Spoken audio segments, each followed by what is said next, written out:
Hello বন্ধুরা, good morning. আমি অনেক ভালো আছি, আশা করছি তোমরা অনেক ভালো আছো। আর আমার চ্যানেলে তোমাদের সবাইকে স্বাগত। আজকে ভিডিওটা দেখো, প্রথমে আমি আমার ছবি দিয়ে স্টার্ট করলাম। ভাবলাম সকালবেলায় নিজের ছবি দিয়ে স্টার্ট করি, তাই না? যেহেতু আমি নিজের ক্লিপ নিতে পারিনি, তো ছবি দিয়ে স্টার্ট করলাম। এখানে দেখতে পাচ্ছ আলু ভাজছে, কে না তো আমার মা। আমি শনিবার আজকে মায়ের বাড়িতে আছি। মা আমাকে আজকে এখন টিফিন দিচ্ছে রুটি আর আলু ভাজা।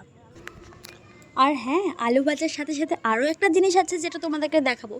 জিনিসটা আমার খুব একটা খেতে কিন্তু ভালো লাগে না, কিন্তু যেহেতু স্বাস্থ্যের পক্ষে ভালো খাওয়া নাকি, তো মা আমাকে জোর করে, তাই একটু খেতেই হয়।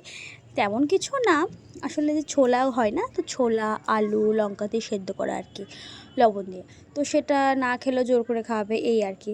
তো খেতে হবে। তারপর দেখে নাও, কড়াইয়ে তেল, তেলে জিরে, জিরের সাথে শুকনো লঙ্কা।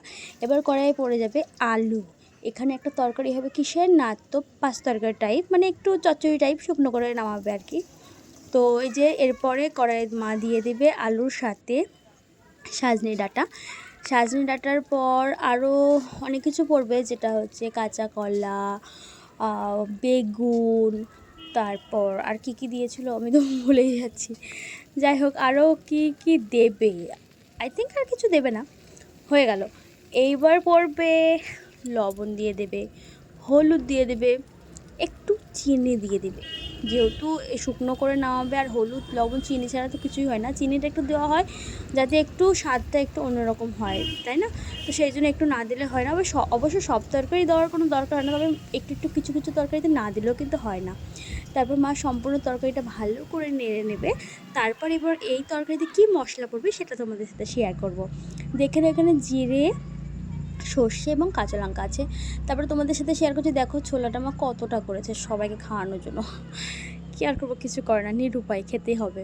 এদিকে তরকারিটা ফুটে উঠেছে, এবং সেই তরকারিতে যেই মশলাটা আমি দেখালাম, সেই মশলাটা এবার তরকারিতে মা সম্পূর্ণটা দিয়ে দেবে। মশলাটা আমি দেখিয়েছি, মশলাতে কী কী দিয়েছিল। তো সম্পূর্ণ মশলাটা এখন মা তরকারিতে দিয়ে দেবে। তারপর ভালো করে দেওয়ার পর তরকারিটা ভালো করে নাড়বে এবং একটু ঢাকা দিয়ে দেবে। সেটা আমি অফ ক্যামেরা হয়ে গেছে ঢাকা দেওয়াটা, ঠিক আছে? তো ভালো করে ঢাকা দেওয়ার পর তরকারিটা একদম চেঞ্জ হয়ে যাবে। এখন একটু সবুজ সবুজ লাগছে দেখতে, না? কিন্তু তরকারিটা যখন জলটা পুরো মরে যাবে, তারপর দেখতে পাবে যে তরকারিটা একটু হলুদ হলুদ, এই যে হলুদ হলুদ হয়ে গেছে, পুরো জলটা শুকিয়ে গেছে। মা একটু শুকনো শুকনো করেই নামাবে, যেহেতু ডাঁটা আছে, চচ্চড়ি টাইপের হবে, আর খেতেও ভীষণ ভালো লাগবে। তো এইবার তোমাদের সাথে শেয়ার করবো, এই যে প্রেশার কুকারে আছে মটর ডাল সেদ্ধ করা। প্রথমে এখানে মটর ডাল হবে, কিন্তু আমাদের জন্য না, ছোট বাচ্চার জন্য, যেটা আমার বাচ্চা এবং আমার দিদির বাচ্চার জন্য, ওদেরকে টক ডাল দেওয়া হবে না, সেই জন্য। তো এখানে জিরে ফোড়ন, পাঁচফোড়ন দিয়ে দিল, শুকনো লঙ্কা, তেজপাতা মা দিয়ে দিল। তারপর যে ডাল সিদ্ধটা করে রেখেছিল, কিছুটা ডাল এই তেলের মধ্যে দিয়ে দেওয়া হবে, ঠিক আছে? মা একটু ভালো করে ঘেটে নিল। এবার কিছুটা ডাল দিয়ে দেবে, এবং ডালটা দেওয়ার পর ডালের সাথে সাথে কিছুটা জলও দিয়ে দিতে হবে। যেহেতু খুব বেশি গাঢ় খাওয়ানো যাবে না, যেহেতু ছোটো বাচ্চা, তো একটু পাতলা পাতলা খাওয়ানোই ভালো, আর যে গরম পড়ছে আর কি। তো জলটাও মা দিয়ে দিল। এরপরে এই ডালে একটু লবণ, একটু হলুদ আর একটুখানি চিনি দিয়ে দেবে। তারপর ডালটা ভালো করে ফুটানো পর্যন্ত, যতক্ষণ না ডালটা ভালো করে ফুটছে ততক্ষণ অপেক্ষা করতে হবে। ডালটা ভালো করে ফুটে গেলে সেই ডালটা কিন্তু আমরা নামিয়ে নেব। তারপর ডাল হবে এবার আমাদের, এই যে আমাদের ডাল এখনও আছে, সেই ডালে মা একটু হলুদ দিয়ে ভালো করে নেড়ে নিল। এবং ছেলেদের ডালটা এখনও ফুটছে, ফুটা বাকি আছে, ফোটা হয়ে যাক, এটা নামিয়ে নেওয়া হবে। এদিকে আমাদের ডালের কথা বলি। এবার আমাদের ডালটা কীরকম ডাল হবে, এদিকে এটা ফুটুক, অসুবিধা নাই, আমি বলি। আমাদের ডালটা হবে গরমের স্পেশাল টক ডাল, বুঝেছো? কাঁচা আম দিয়ে। এদিকে দেখো ছেলেদের ডালটা হয়ে গেছে, মা একটু ঘরোয়া মশলা দিয়ে দিল ডালের উপরে। কী মশলা আই ডোন্ট নো, আমি সত্যিই জানি না। তারপর কড়াইয়ে বসিয়ে দেওয়া হয়েছে, আবার তেল দেওয়া হয়ে গেল। এবার কড়াইয়ে তেল দেওয়ার পরে শুকনো লঙ্কা দিয়ে দেবে।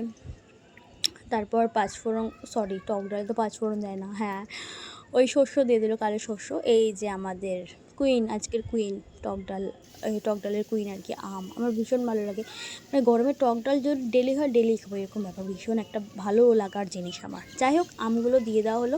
এবার পর্যাপ্ত পরিমাণে লবণটাও দিতে হবে, আর আমি একটু বেশি করে লবণ দিলে কী হয়, আমটা খুব সহজে তাড়াতাড়ি গলেও যাবে, ভালোও লাগবে খেতে।